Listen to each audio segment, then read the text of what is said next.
Ladies and gentlemen, welcome to the main event.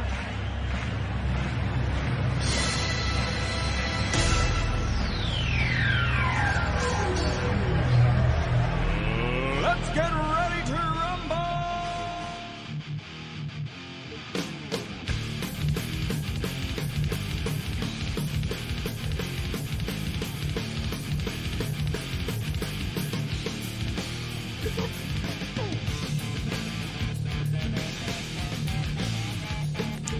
And that's right, everybody.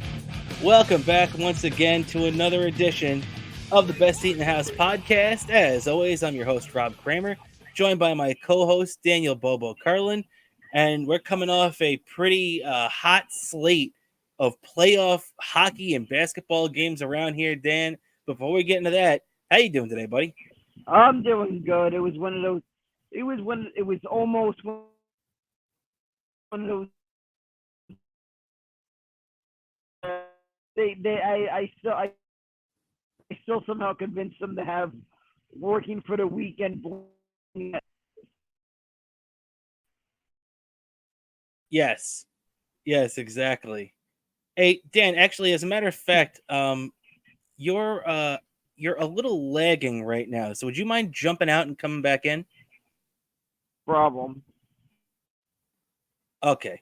So Dan's going to jump out and he'll be rejoining us momentarily.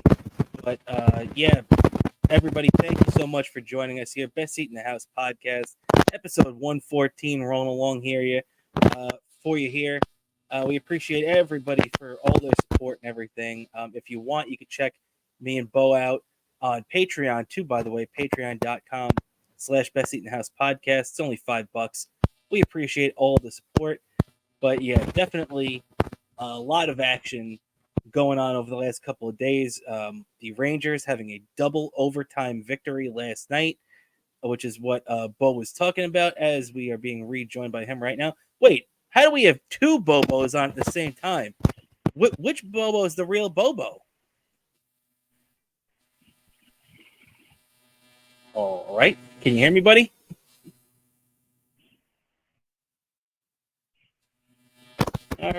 Dan, are you there? Are you able to hear me? You're very, very choppy. You're very choppy. Do you have anything open on your phone?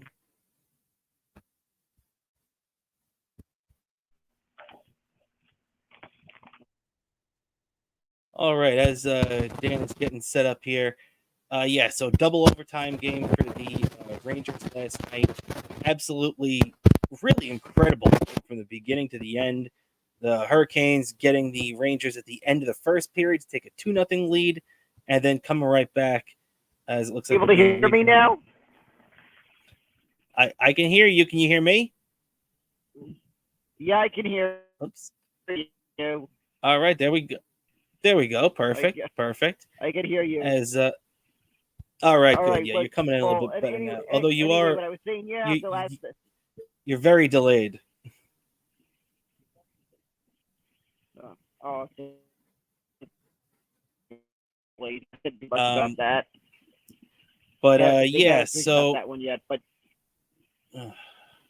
so you know, the Rangers double overtime game last night.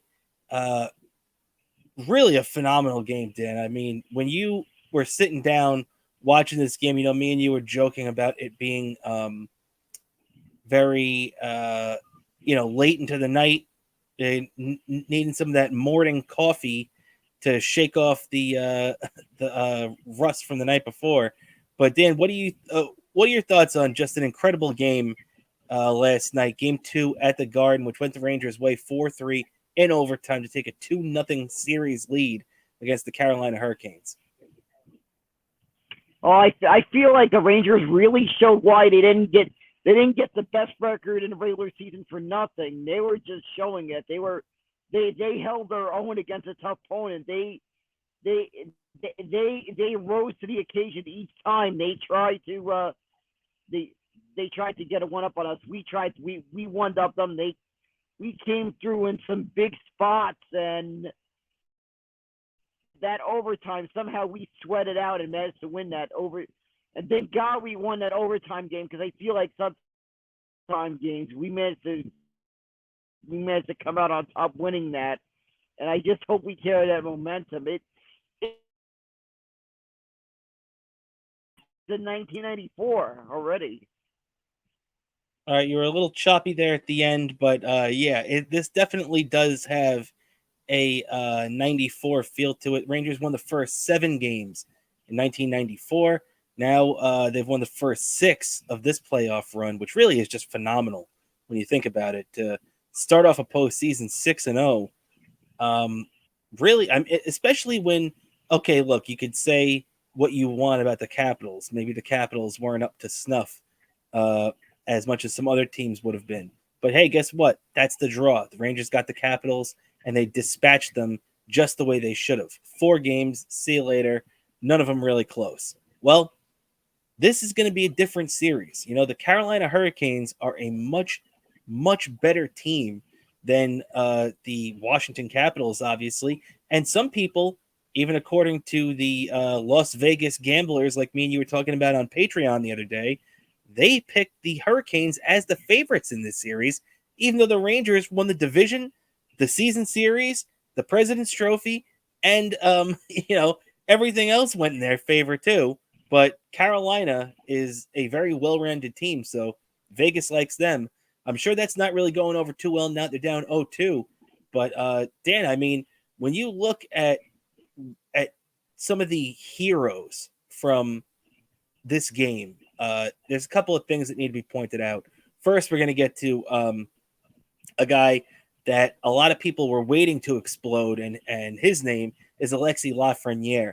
How great was it to see 2 playoff goals out of our former number 1 pick Lafreniere last night, really coming through when the Rangers needed him? Yeah, I just had a feeling he was going to have some the playoffs. I don't know why. Just a gut feeling, and I was right about that when he did. And looks like it's finally paying dividends. Yeah, man. I mean, and you know what? And I want to go back to the beginning of this season too, and I want to give you some credit because obviously a couple of years ago Lafreniere started to break out, but then last year he kind of took a step back. And Kakko, if you remember, Kakko had the much better regular season last year, but obviously Kakko was banged up this year for a little while. His offensive numbers really took a step back as he only had 13 goals and 6 assists this year. So nowhere near the 40-point or so player he was last year. This time around, though, Lafreniere has really taken a step forward. And I got to say, you called that in training camp when me and you were doing a preview for the Rangers season. We were talking about guys that were getting ready to take the next step.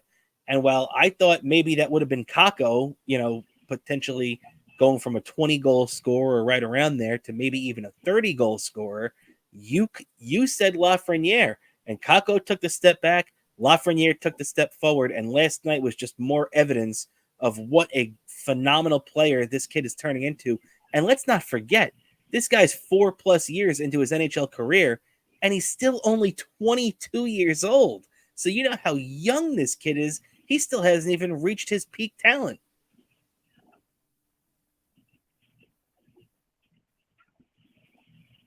Yeah, exactly. I said it. It looks like they had to be patient. I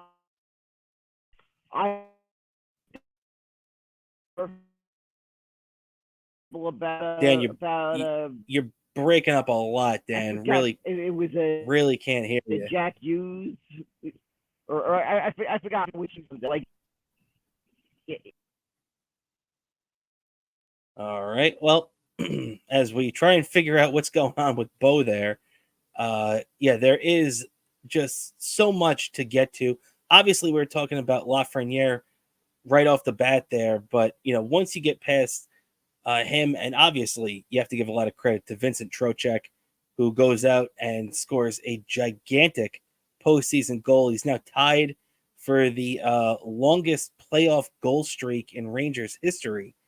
I think with a guy from 1936 or 1933.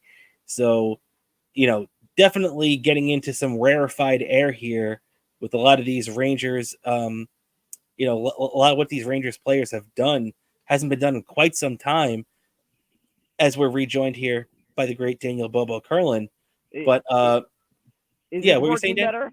Is this working better? This is the best it's been since we started And doing it tonight. unfortunately, I got to turn the Wi-Fi because unfortunately this phone, I don't know what's with the Wi-Fi interference here. I don't know what's going on upstairs with the people living upstairs. I don't know what's going on, but it always does this thing with me. But right now it's working fine. But I was gonna say is that I forgot if it's Phil Hughes, Jack Hughes. I get the Hughes brothers mixed up. Jack Hughes. Yeah, Jack Hughes. I said it looked like it was gonna be he's a perfect example. It looked like it took some time for him to just blow up, and it happened. Similar situation I had a feeling was going to happen with Lafreniere. It's showing up. Yeah, no doubt about it, man. I was right 28 goals this year? Yeah, I was right in the money. Lafreniere was going to have a breakout season this year. Yeah, and it couldn't have come at a better time, man. Especially, when they had this is what we've kind of wanted to see over the last couple of years too. And we talked about Lafreniere playing on the left, which is a natural left wing, but then sticking him on the right of Trocheck and Panarin has just been phenomenal for him this year, right? Yeah. It's been phenomenal this year, and it's been showing, and I'm happy for him. I knew he's finally showing up the player I expected, that I knew he was going to be. That moment that I was watching, and this is a rare time I'm watching the NHL draft, but the moment I saw the Rangers had got that draft, I think it was 2020, had got the number one pick, I knew this is must watch. So I was there in front of the TV watching this. When I saw Lafreniere, he had to do the whole draft press thing in his house because of the situation. Fortunately, he didn't get the big fanfare that a lot of people get with all the press, because apparently in Canada they had a law during the pandemic that you couldn't show, only people who live in the house could show up in a house. I heard over there. Yeah, I did hear something like that too. But hey, it's an interesting thing how that worked out, because if we were just left to the regular draft and the regular way that they did the draft lottery, our New York Rangers would not have Alexis Lafreniere right now. So, the hockey gods ended up working that one in our favor, especially the year after we got Kakko. So a nice core of two young players there for us. But one other guy too that was drafted years before both of them. This guy was drafted way back in the 4th round of the 2014 draft, and he's still on our team, and he's still pretty damn young, is the goaltender, Igor Shesterkin, who, look, what else can you say about this guy? This is a guy that's got a Vezina trophy under his belt. The year he had 2 years ago, where he had a 2.06 goals against and a 935 save percentage. 935, I don't even know how to put into words how insane that number is, because he's been around 92% since then, and people say he's slipping, and that just is a joke.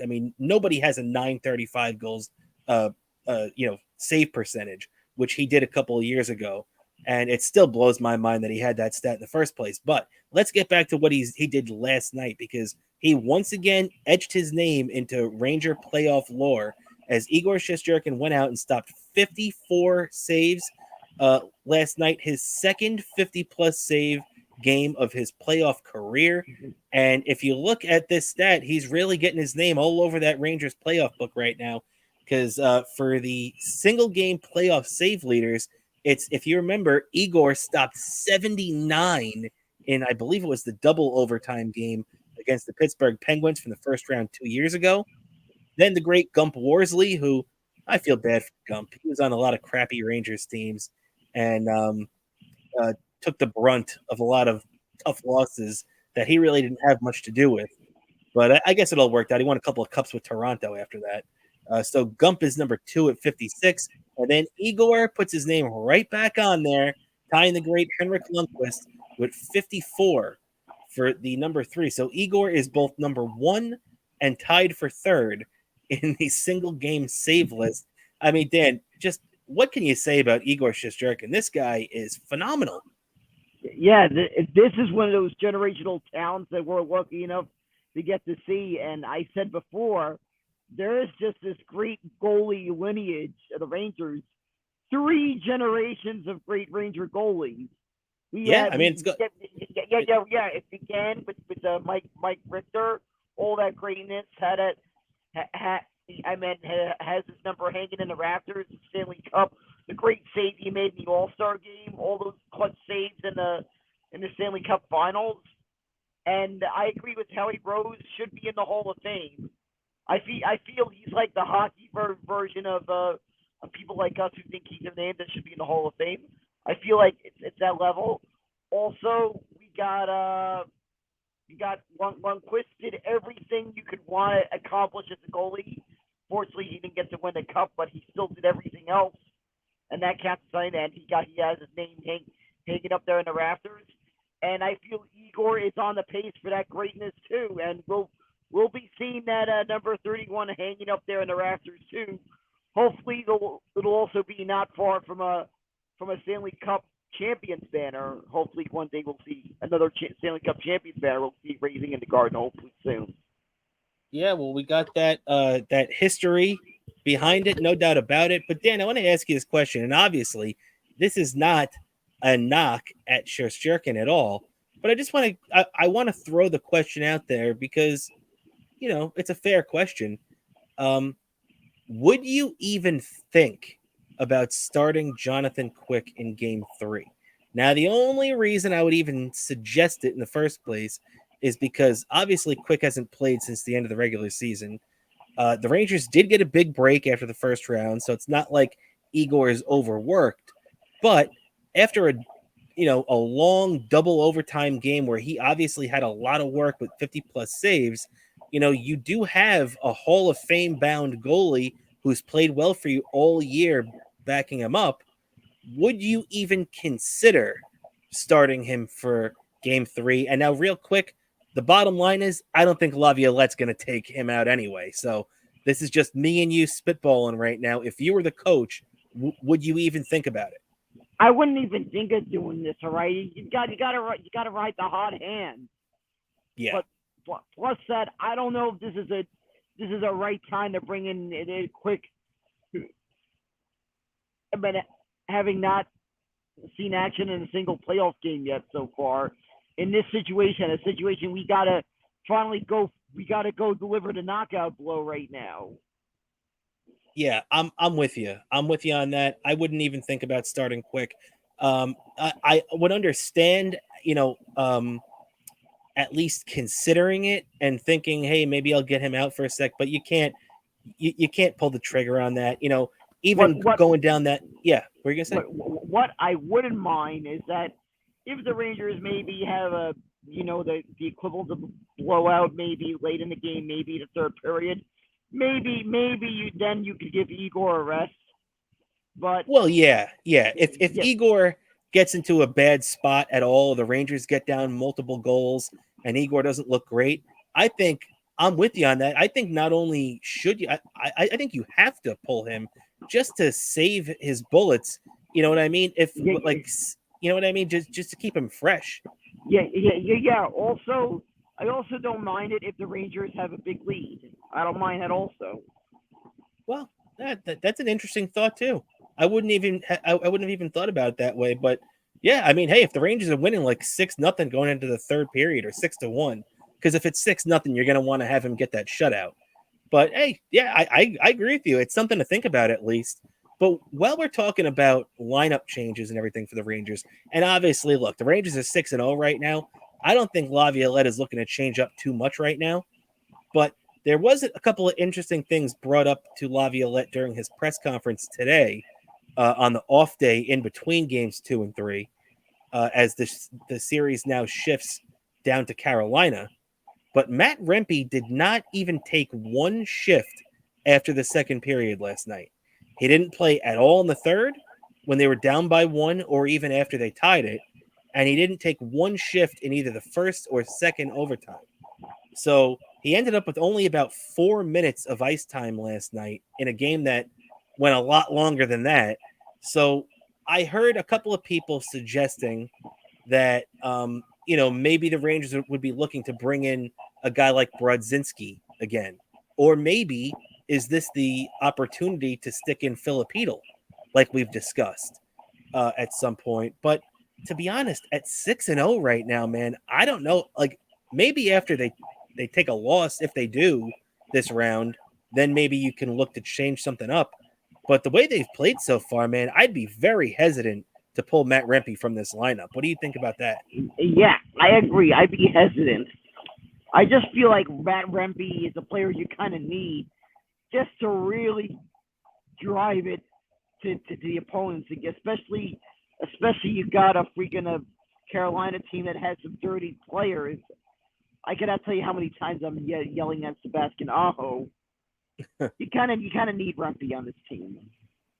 Yeah, you see, I agree with you that with that line of thinking too, because I feel like Rempe keeps everybody honest, and I feel like he really did that in the first round too, with Tom Wilson and a couple of those more physical players for the Washington Capitals. But yeah, man, I totally agree with you that I think if you take Rempe out, not only is it going to affect the Rangers lineup, but that might make the Carolina Hurricanes start playing with a little bit more edge to their game too, right? Yeah, that's why I'm scared of that. I mean, you got to ride that momentum keep it going. Yeah, and you know what? One other thing I do want to bring up, and I just looked at this to double check it, right? So Matt Rempe, since being called up, his first game obviously was the Stadium Series game against the Islanders on February 18th, right? Since then, Matt Rempe played 17 regular season games, and in those 17 regular season games, the Rangers were 15-2. Let me repeat myself. The Rangers were 15-2 when he played. Not only that, 4, 5, 6, 7, 8, 9. Not only that, but now the Rangers won the last 9 regular season games he played in, and the first 6 now playoff games he played in. So let's break this down for you. The Rangers are now 21-2 with Matt Rempe in the lineup. 21-2, and they're on a 15-game winning streak with him in the lineup. So why the hell would you even think about taking this guy out of the lineup? Makes no sense. Yeah, it doesn't make no sense. It doesn't make no sense. They need to keep it going, and I just can't believe this whole thing started, and I was there when it all started. Yes, at the Stadium Series game when Rempe debuted, and you were there for that. And yeah, man, I mean, obviously, of course, there's a lot of things, and he hasn't played every game since he came up either. He did, sit a couple of times. He was suspended for a little while there for the 4 games after the big hit, earlier that month against the Devils. So he did miss some time, but I mean, when you look at those numbers, that is pretty insane. The kid's played 23 games and they've won 21 of them, including the last 15.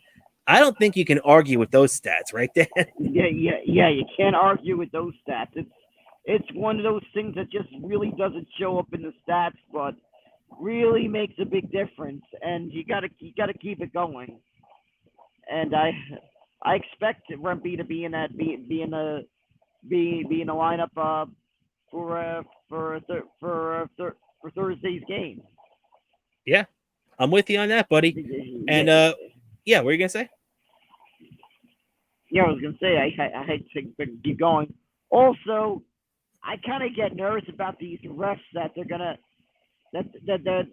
just too penalty happy, especially because of Rempe's reputation. The other thing I had to say, and thank God this wasn't a complete fuck up by ESPN. I don't know if you noticed this late during that overtime. Remember they accidentally cut off the feed almost for like just a couple of seconds? during a Rangers power play too, by the way. Yeah, I was they- having a mental breakdown. I would have been Jocktobering ESPN if they did that. If we had scored the game winning when that happened. Thank God nothing really much happened when that happened. But God forbid we missed that moment. I would have been Jocktobering ESPN like crazy. Oh, yeah. I would have encouraged people to do it if that would have happened. Oh yeah, no doubt about it. I would have been really shitting on ESPN, and I would have been shitting on Stephen A. Smith also, because I'm sick of ESPN leaning heavily on Stephen A. Smith, and yeah, and that, and I think the ESPN is like over obsessed with the NFL these days. I mean, ESPN just hit different back in the day. Remember that? yeah. ESPN is trash now. Let's be honest. Yeah, And even those announcers too. How bad are these announcers, man? These guys half the time they don't even know what they're talking about. Yeah. I wonder when ESPN. I was disappointed about when I looked up who the announcers were going to be when ESPN got the rights to hockey. At first, ESPN I'm thinking, oh, good, we're going to get Gary Thorne back. Yeah, like the old days. Yeah, and I saw what?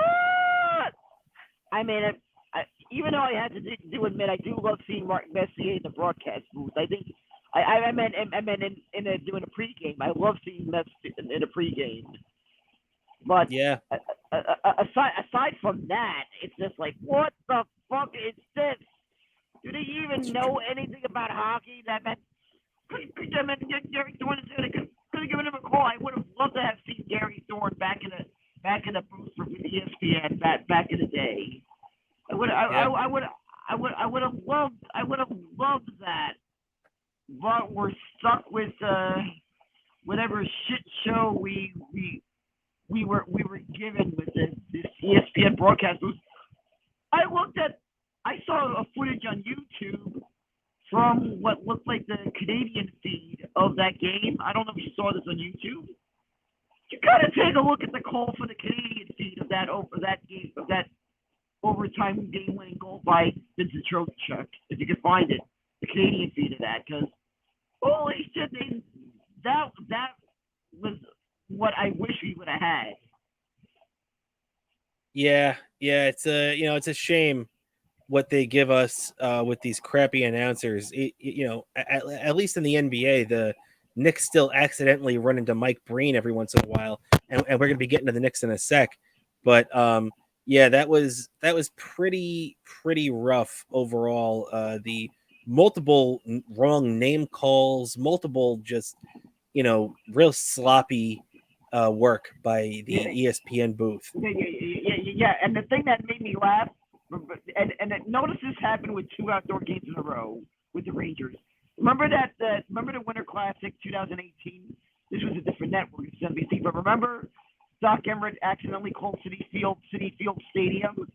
Well, yeah. in this one, when I got that the day after the Stadium Series, I watched it because I had the game saved on I still have it on my DVR, by the way. That game, it was just an epic game to see in person.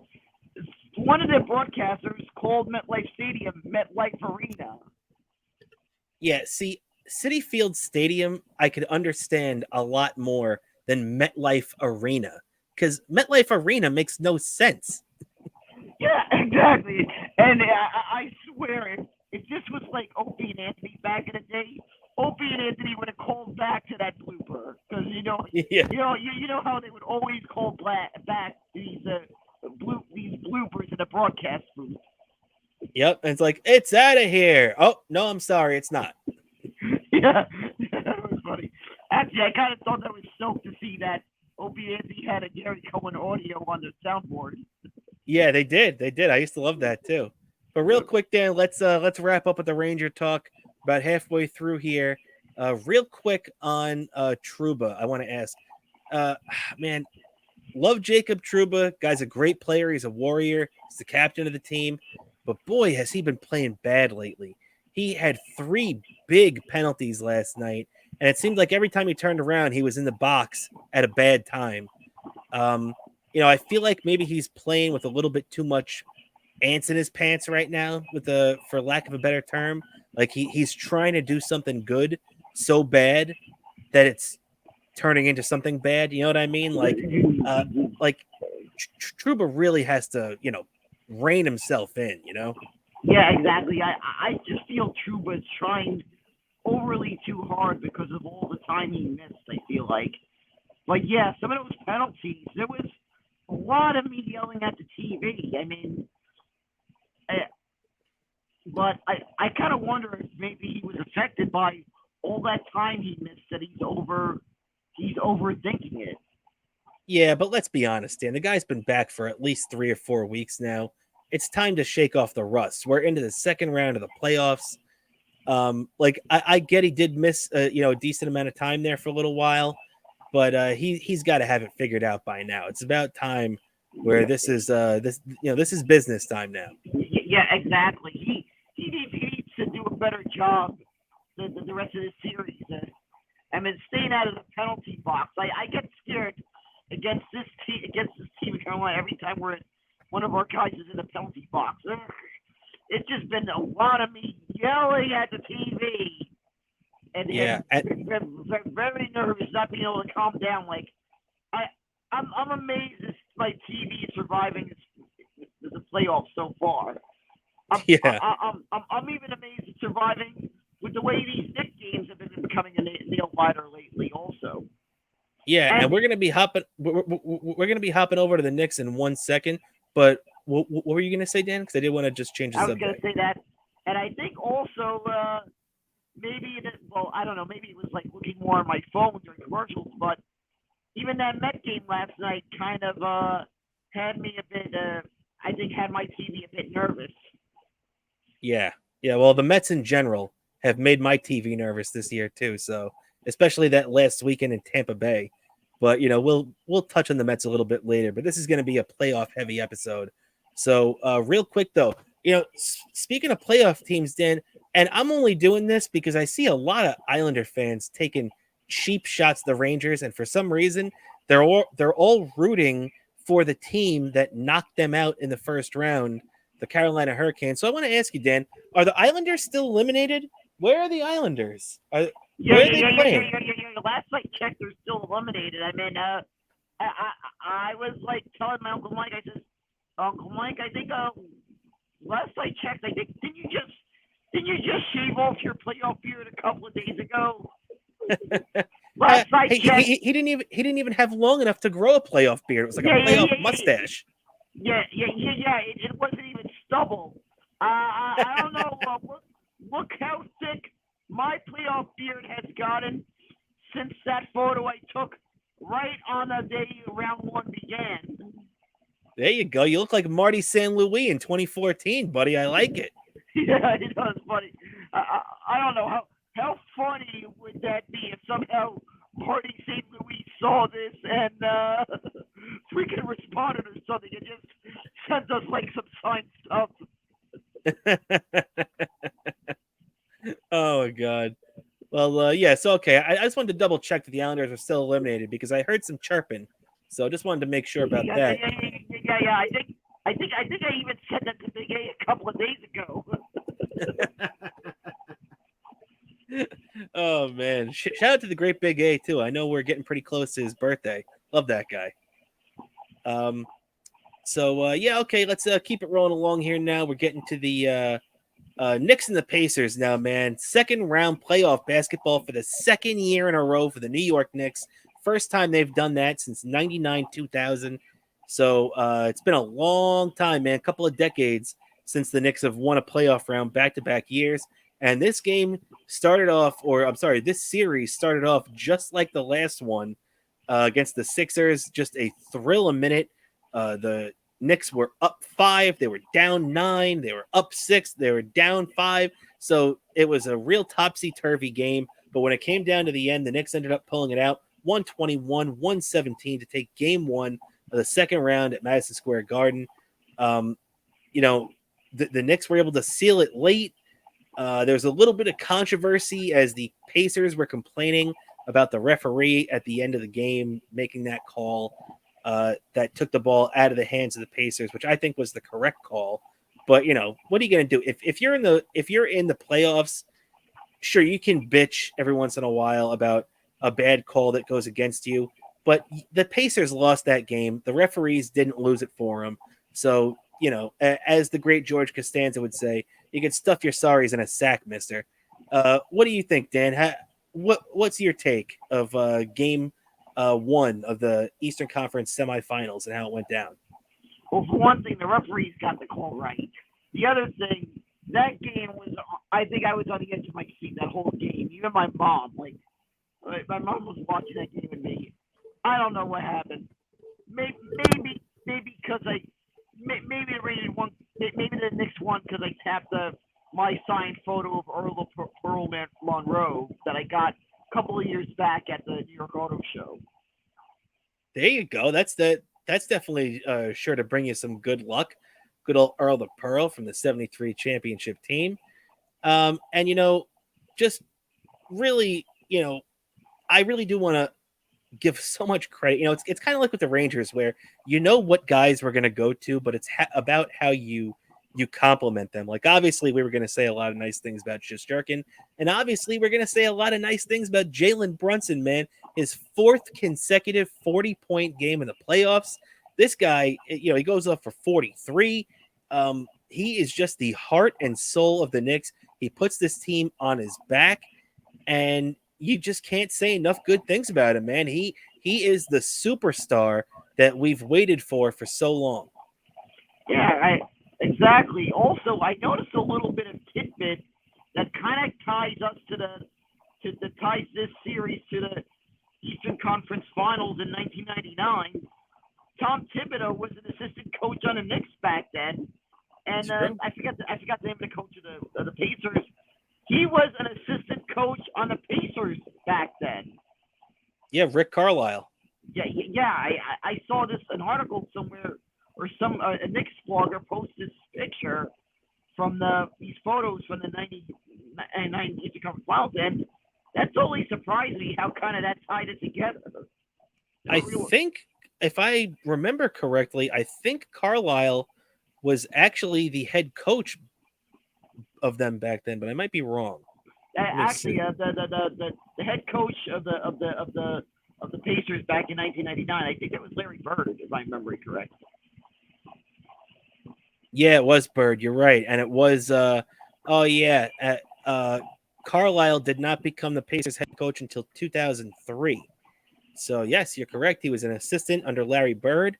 So yeah, very intriguing matchup. And also, with the Rangers and Laviolette facing his former team, it's kind of weird how these things all work out, right? And even Laviolette coaching against his former captain Rod Brindamore. Yeah, that is crazy that he's opposing a guy that was one of the players on that team he coached to the Cup that year. Yeah, very interesting stuff there. And obviously, it's coming right back around here now after the big victory on Monday night. We're coming right back after a day off for Game 2 tonight at Madison Square Garden, 8 p.m. Tip-off's getting underway in about a half hour. So big-time game, Dan. You got to be pumped up, and you got to have all the confidence in the world in this Knicks team. Yeah, I got pumped up.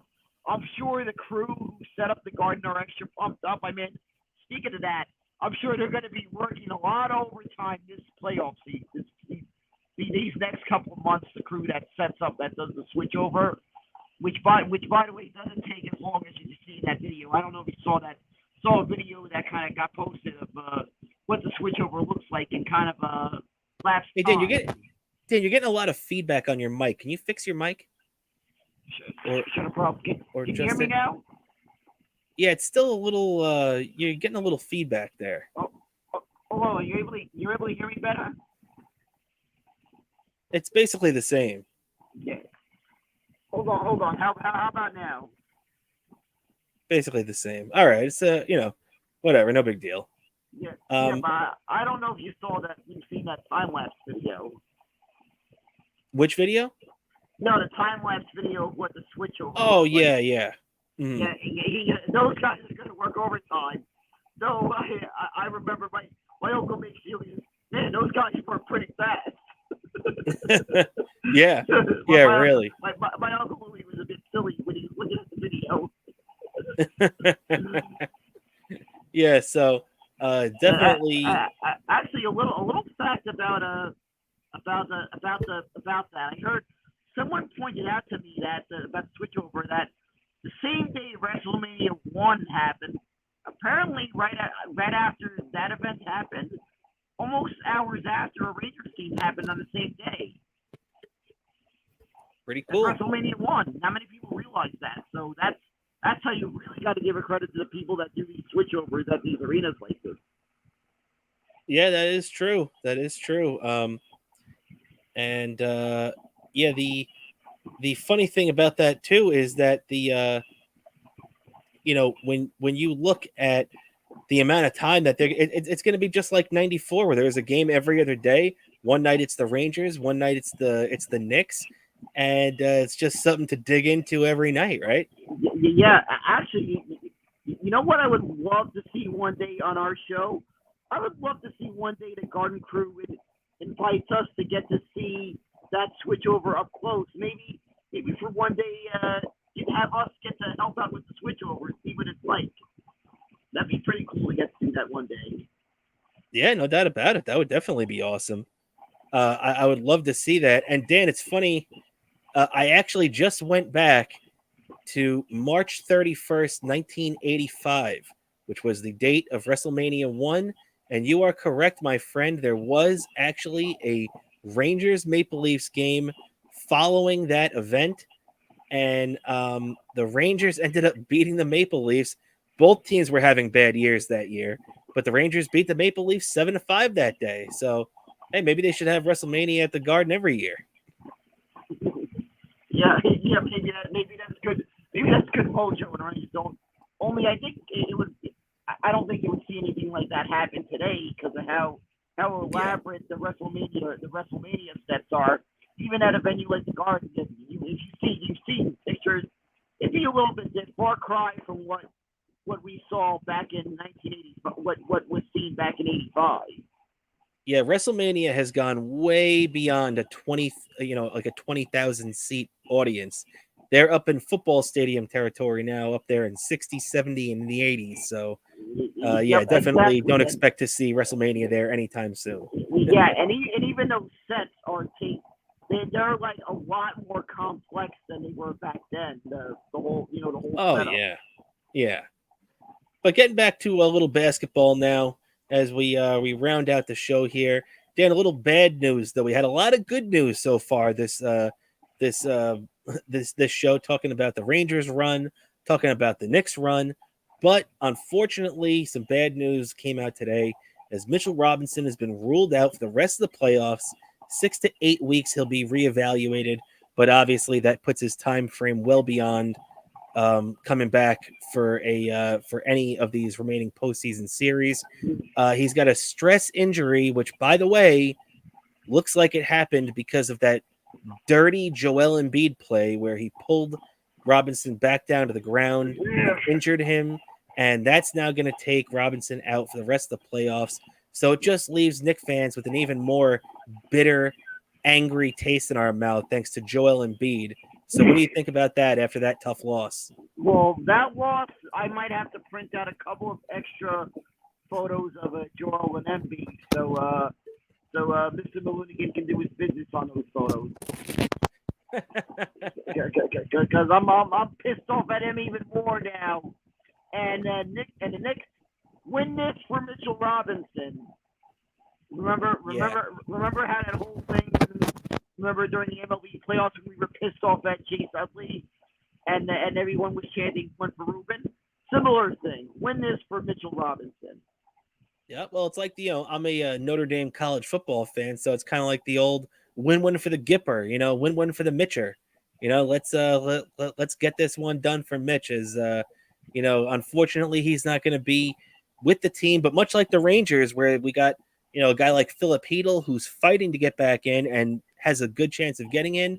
We also have a guy like Blake Wheeler, who unfortunately is another vet that's out, and he's fighting to come back, but he's probably fighting uphill just like Mitchell Robinson is. So Mitchell, don't expect to see him back for the playoffs. Same thing with Blake Wheeler on the Rangers side.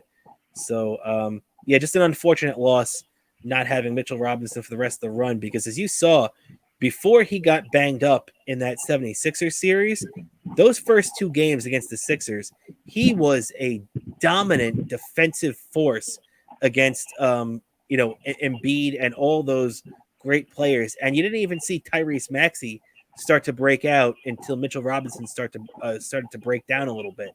So really, just goes to show the value of his defense, right?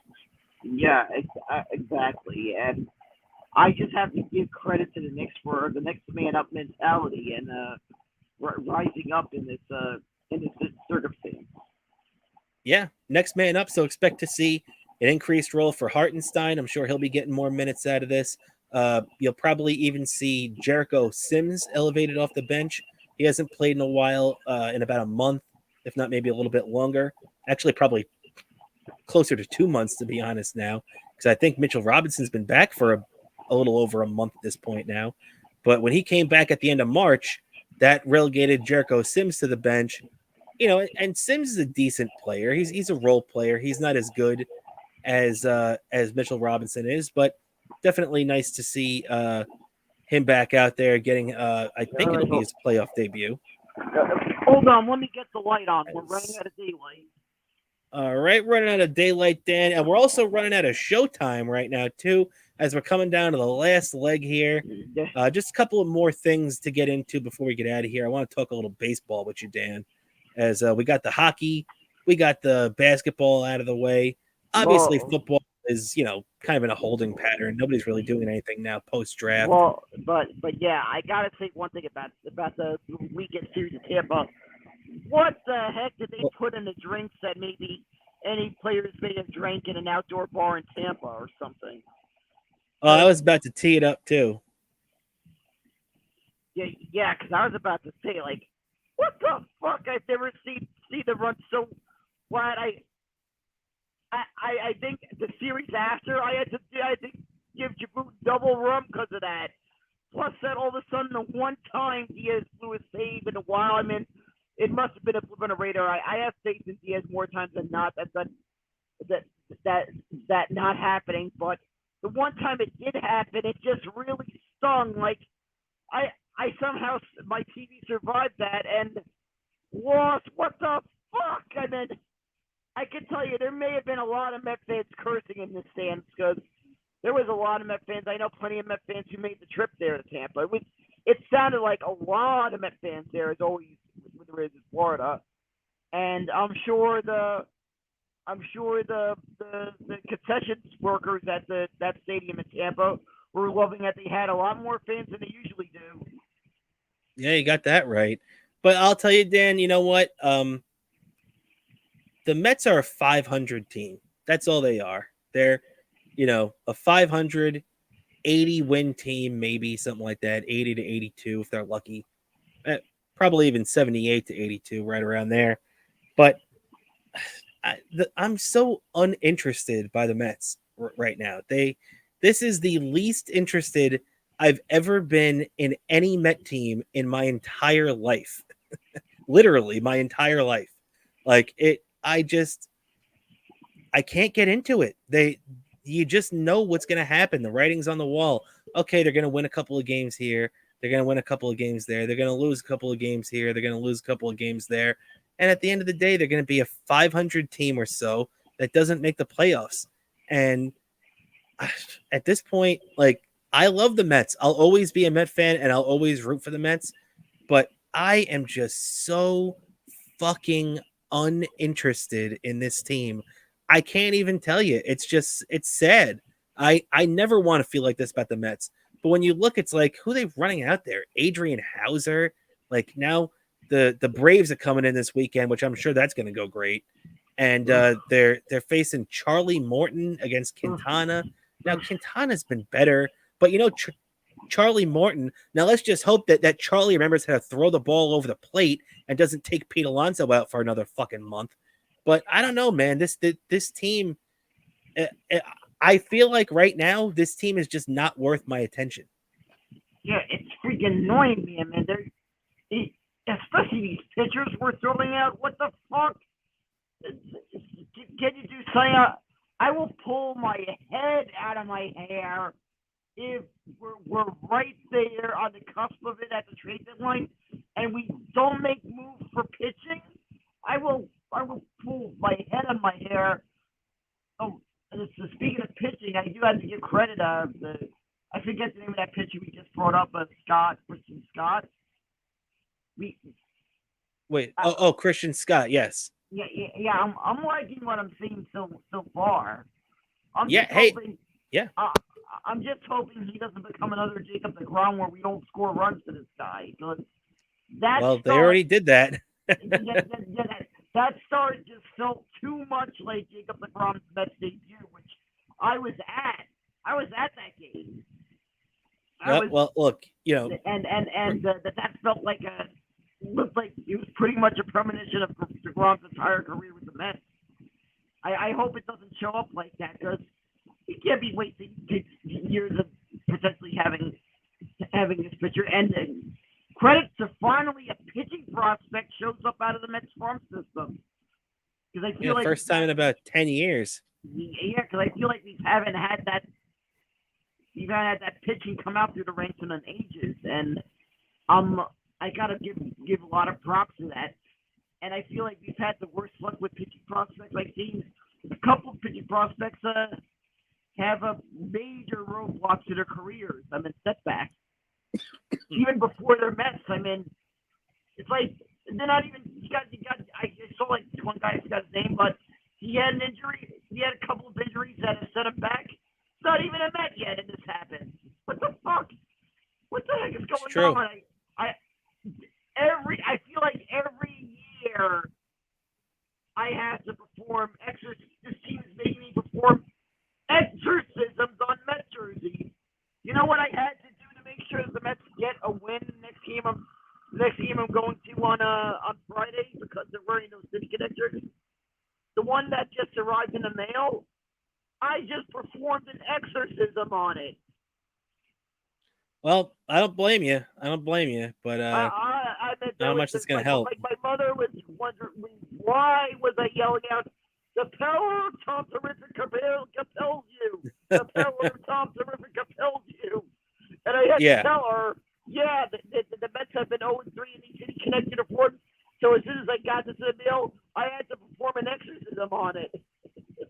You'd probably have been better at taking a piss on it. Because that's what those jerseys deserve, to be honest. Yeah, exactly. And I got it. And for all you Yankee fans that making fun of our City Connect uniforms, I hope you Yankee fans know that. From what I hear, I've heard it mentioned enough times from MLB officials. Every team's getting one of these jerseys. So, like it or hate it, you're Yankee fans. Your turn is coming up to either like it or hate it, to have whatever opinions you're gonna have about whatever they're gonna churn out with your team City Connect jersey. It's gonna happen, and you're gonna be in the same boat with whatever opinions you're gonna have about it, because there's people who either like it or hate it. But you're gonna have one of those to comment on next year. Yeah, well, you brought them up, Dan. So let's wrap up with the Yankees right now. And by the way, before we get to the Yankees, real quick. The Yankees should be the only team that they don't force to wear the City Connect jerseys. I'm sorry. Messing with the Yankees jersey is sacrilege. I'm not a Yankee fan, but I'm a baseball history fan. And forcing the Yankees to look, the Mets have worn the Mercury Mets jerseys. The Mets have worn joke jerseys, the whole time, whatever. A lot of teams have. You don't mess with the New York Yankees jerseys. I'm sorry. That's a line that you should not cross. And making them wear one of these garbage, and I've never seen a good one, garbage City Connect jerseys is just an embarrassment and just shows what an asshole Rob Manfred is. Yeah. You know the part that I'm really laughing, that I laughed at, that I thought, man, I said this is gonna backfire big time on Yankees. Because the jerseys, when you buy these jerseys, and thank God these jerseys don't have those advertising patches when you buy them. They were selling them. Whatever Yeah. advertisement they got, I said, yeah, no one's gonna buy this. No one likes the advertising patches. No one's gonna do this. It's gonna this I saw the picture of this from a Yankees fan that was attending a game. This is gonna backfire on them big time because it is even worse than a joke I joke when the Mets had their advertising patches. Of course they're advertising their sponsor on their jerseys was going to be a hospital of all things. Or history. Yep. And you know the weird part, our minor league affiliate, the high A affiliate Brooklyn Cyclones. Guess what kind of sponsor owns the naming rights to that stadium? Take a guess. What kind of sponsor it is? Well, it's Maimonides Medical Center. A hospital owns the naming rights to the Cyclone Stadium. Shocking. Yeah. Our injury history, plus it's on that fake. I cannot. I loathe artificial surfaces, especially in baseball. I loathe them. They couldn't do at least a dirt infield like in Toronto. At least in Toronto they did a dirt infield. And the same thing, but at least they did. But you have to do all this same carpet or whatever it is. I don't care. You really can't really do it. Like can't really recreate real grass. Not to knock anything. We know some great people that work on Simon, but I'm really not a fan of the fake grass, the fake surface. Yep, neither am I. Well, Dan, only a couple more minutes to tip off here between the Knicks and the Pacers. So let's wrap it up with this Yankees talk real quick. As the Yankees hammered the Astros in Verlander yesterday, 10-3. You know, they had this kid Gill allow 1 hit in 6 innings. You know, we're talking about the Mets bringing up young pitchers contributing. I didn't think anything of this kid Gill in spring training, and he's been a pretty good contributor so far for the Yankees. Yeah, it's been pretty good so far. I feel like they've worked out maybe over the years of them not making the playoffs finally paying dividends. I don't know how well it's going to be because I'm in there. But yeah, it just looks like Houston is just falling really, really quick. Like I think Verlander is showing his age, though maybe it kind of worked out in our favor. Probably also worked out in the Mets' favor. That how many innings did Verlander pitch in this game? Not many. Not many at all. Yeah, because I know if he pitches a certain amount of innings, we're stuck paying this guy next year. Yeah, well, he did miss the first month, so that's going to help. But I don't know. Either way, luckily, the one thing the Mets don't have to worry about is money. But yeah, it would definitely help if he doesn't hit that number. But also, Rendon now, so going tonight to look to take the series from Houston. You know, you mentioned Houston's off to a bad start. The Yankees are 24-13. Houston is 12-23. So they've been off to a terrible start, one of the worst starts they've had in the last decade. So it's a good spot for Rendon going tonight against the Yankees because he's pitched well except for his last start this season. And, you know, obviously he's going against this kid Blanco that threw the no-hitter tomorrow. Oh, no, I'm sorry, that Stroman is going against Blanco tomorrow. So that's going to be a big game. And, you know, if you're going against Blanco, who's got no-hit stuff, you want Rendon to go out there tonight and make sure you win the game tonight. Yeah, exactly. Tomorrow's game looks like it's going to be more a closer game. Yeah, so because that one's gonna be a big thing, and I kind of wonder how many of these front runner Astro fans are even going to start showing up now. Yeah, you know it. Yeah.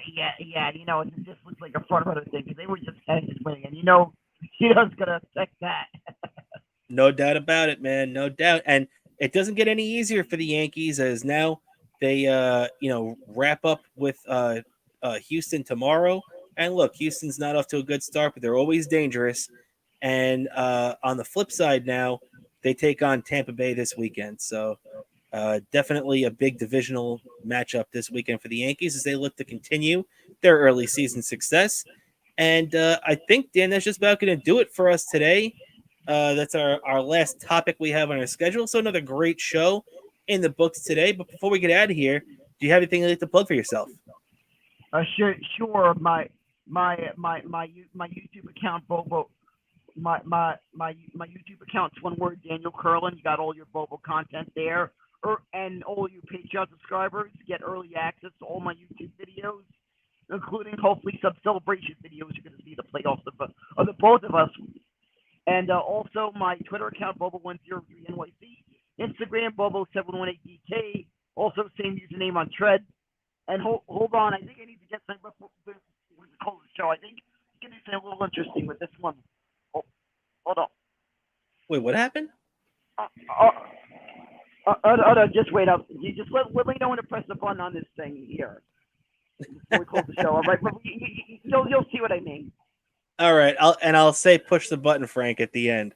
So that's all right, everybody. Hey, thank you so much for tuning in for another edition of the Best Seat in the House podcast. Don't forget to follow Dan on all his social media stuff as you see at the bottom. Don't forget to check us out at Best Seat in the House podcast. Hold on, I pressed Instagram. It a little early.